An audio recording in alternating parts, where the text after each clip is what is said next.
Hey everybody, it's Michael with Bay Area Hiking Guides, giving you that information, giving you that knowledge to go out there and hike with confidence.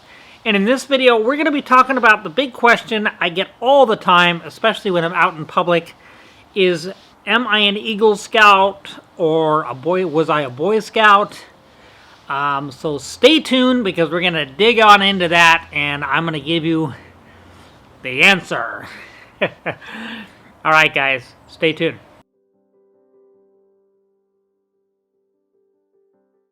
Okay, so let's start off by the big major question is, was I a Boy Scout? Was I an Eagle Scout?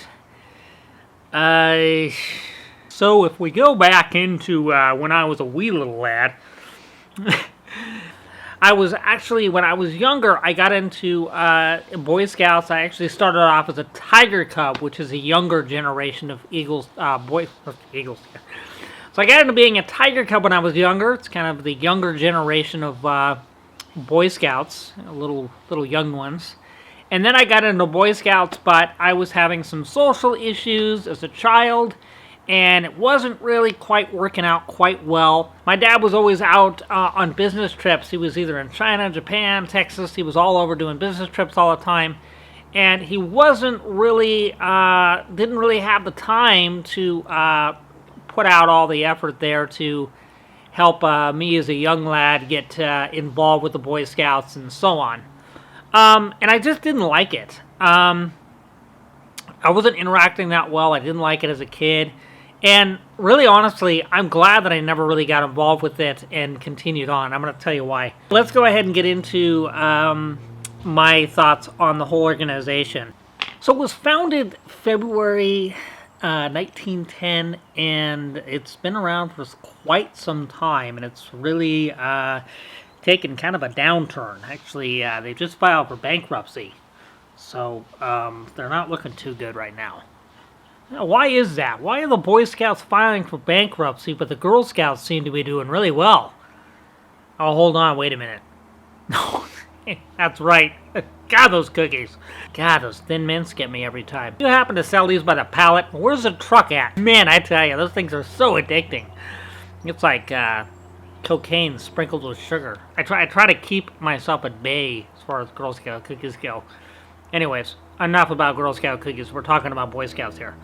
Let's talk about why I don't like the whole organization as a whole. Now, there's a lot of stuff to do with the whole issues going on with, with some real sexual activity, sexual abuse that's going on within the community, with the younger boys and all that other stuff, and it's quite a big mess. And there's been about $150 million filed in lawsuits. That has a lot to do with the fact that they're filing for bankruptcy because they've got to save themselves. Just like, I'm not going to get into it. And they're not looking too good right now. So they're trying to implement more girls within the Boy Scouts. Now, it's not like they've not done this before because they did it in the 70s to try to help bring up the enlistment for boys or girls now. What your gender is, I don't think it matters what your sexuality is or any of that stuff. Transgender, gay, male, female, I think anybody should be welcome. Anybody they should be able to be welcome, and whether it's in some sense of leadership or whatever they have, I don't see what the problem should be. But they feel it's different, and I think that everybody should be created equal. And that's one big thing that I have with it, because it's like you're individualizing people and you're allowing people to do certain things that other people can't do because of their personal sexual preference. The Mormon Church has a lot of influence within the Boy Scouts, but with all this stuff going on with the bankruptcy and the $150 million in lawsuits, I don't think the Mormon Church want to have anything to do with it. So they're pulling out, and they pulled out of the Boy Scouts, which is a big negative impact on the Boy Scouts, because the Mormon Church is a huge influence to the Scouts. So that's another reason. The other reason is that some of the things that they do and the tactics that they do within the Boy Scouts, as far as putting a ton of weight on some of these younger boys and having them carry that weight through in a long distance is really, really hard on the back, and it shouldn't be that much weight on on a young boy, and a lot of them are using just bottles of water, jugs of water. They're not filtering water, so there's some leaders that are implementing the proper way to do things, and then some are not. So that's a big issue. I you got to be really careful with that. And then the other thing is that I think it's great that we take young boys out, and our girls or anybody in general just goes out and goes and checks out nature and just explores and be able to live primitively and understand the concepts and the sense of how powerful nature is and respecting it. But that's important. But when you start bringing in religion and other things, it's not right. Nature doesn't place judgment. Nature doesn't classify people. It doesn't put them in a little category because they're different than the other person. It doesn't individualize. And frankly, nature, as long as you're not going to rule everybody else over, and you're not going to have a major advantage over everybody else, you're welcome. Why are they individualizing these people and taking things away that they can do? It's not right. Everybody should be welcome. It was going to be an Eagle Scout, so we'll talk about Eagle Scouts real briefly here. And the Eagle Scouts, they got to go through a whole course of stuff that they have to get through. So that's a lot. And I've met some other ones that are younger boys, a lot of the younger generation that just have this sense of ego to where I'm an Eagle Scout, stand back, I know what I'm doing. Nowadays, back in the day, if you were an Eagle Scout, it was a big deal. It's like, oh, you're an Eagle Scout? Let's go ahead and get you a job. I'm going to get you a job with Ford Motor Company, and you're going to be one of the top dogs. But nowadays, if you're an Eagle Scout, you have it on your resume, no one really cares. Kind of gone the way of fishing gear in CVS stores. But the younger generation do have a sense of ego where they're very sense of entitlement or sense of power or sense of some kind of staple of leadership. And it, you should never go out in nature and just automatically clarify that you're some kind of rank or you have some kind of power over everybody else because you have some title. We can all learn from each other. We all have strengths and weaknesses, and if we work as a group, we become a whole. So it's not the leadership or the rank as one, it's the rank as a whole, as all individuals come together, regardless of their preference in sexuality, or if you're gay, or transgender, or lesbian, or a girl, or a guy. It has nothing to do with it. It's just everybody, regardless of what that is, are all appreciated, they're all accepted as one, and all those ones to come together to create the whole, and that is the leader. And I've heard a lot of stories. I've actually gone out and rescued several Eagle Scouts that have been in situations because they let their ego overpower them. They get groups of boys stuck in a situation. I had one situation where an Eagle Scout was leading a bunch of boys. They went out and he decided that he was going to ditch the fishing gear because they couldn't catch anything. And then he decided that he was going to leave the group. I found the rest of the boys out by themselves that have been abandoned by this particular Eagle Scout. Not to say all Eagle Scouts are like this. And I had to get them back to camp. They were sitting on a rock by the river eating salmon eggs. So they're safe now. A friend of mine that I taught and teached everything I possibly could about what I know about nature, what I know about backpacking, and he went on a trip with a guy that was an Eagle Scout, and the Eagle Scout was very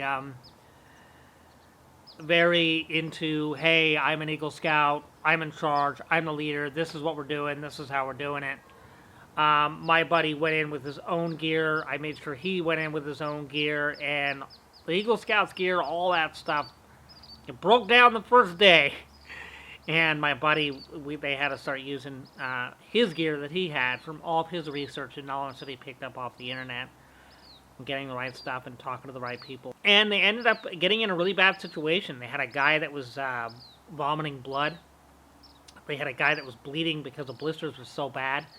A lot of guys that were going didn't have any experience. They went on the Mammoth Range, which is not a range you want to be playing around with. The guy that was bleeding and his foot was bleeding really bad because the blisters got really, really bad, they abandoned him. They left him down at 7,000 feet, then he pushed the rest of the team back up at 12,000 and then eventually 14,000. as one of the members on that particular group, that once they left him, they left the guy that was bleeding on the foot. They left him, went back up. Another guy was vomiting blood, and they continued to push up anyway. You start vomiting blood and you're in high elevation, you need to get down ASAP. No questions asked. And if you got a guy that's bleeding out in the foot right off the bat from the first or second day and he's bleeding really bad, you pull the whole operation. I don't care. You pull it. And the reason you pull it is because the safety of getting everybody back safely is a #1 priority, regardless of what the goal is. Hey, we're going to get to the top of this peak, or we're going to go all the way over here, and we're going to accomplish this in a week. Whatever it may be, if someone's hurt, if someone's in pain, if someone's bleeding, if someone's in a situation where it's life-threatening, you need to pull the whole operation out. And a lot of those rangers out there, you have no reception, no way to communicate, except for with each other, and you need to stay together. You should never abandon anybody. And you need to make sure to assess everything and do everything for the safety of the group. Remember, you're thinking as a whole, you're thinking of everybody and everybody's safety, and if this person can do it, so if it's like this person has the ability to go from here to here, but this person does not, and so forth, you go to the ability that the weakest link has, and you start from there, and you make sure that you don't overdo it for the weaker individual that you have within your group that's not strong in that particular area. So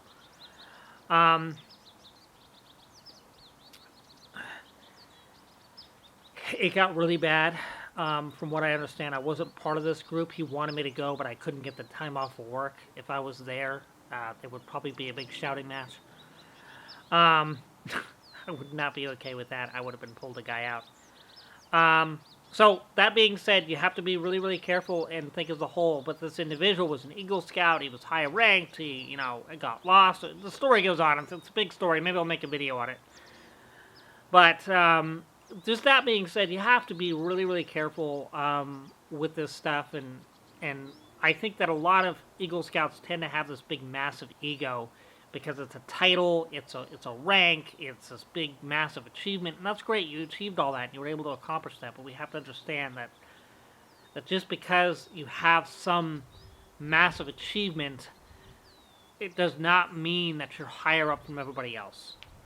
And once you start realizing that, you understand the importance of how many people individually can come together as one whole.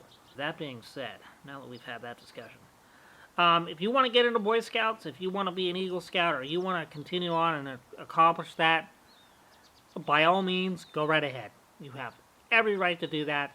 If you are an individual and you have the right to your own opinion, more power to you.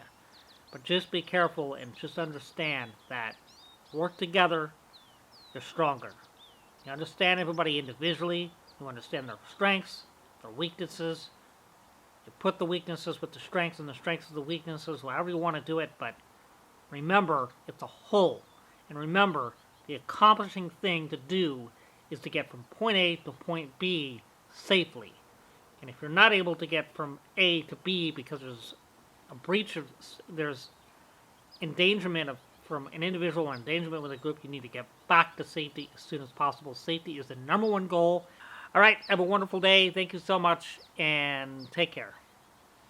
Oh, yeah, and don't forget to hit subscribe, like, and if you hit the bell, you get all those notifications. You know what's going to happen next, because I got all kinds of good stuff coming out soon. I was sitting down talking to Tyler. We had all kinds of cool stuff to talk about. And I'm glad that everybody loved that Oak video. I'm going to, me and the Oaks have had many conversations. Many. All right, guys. Have a good day. Take care. Love you. Much love. Now, I'm going to eat that protein bar I wanted to eat about 15 minutes ago. Hopefully we get some rain tomorrow. Yeah. That's right. Trail mix. I need to get some yoga. Bella, you look exhausted.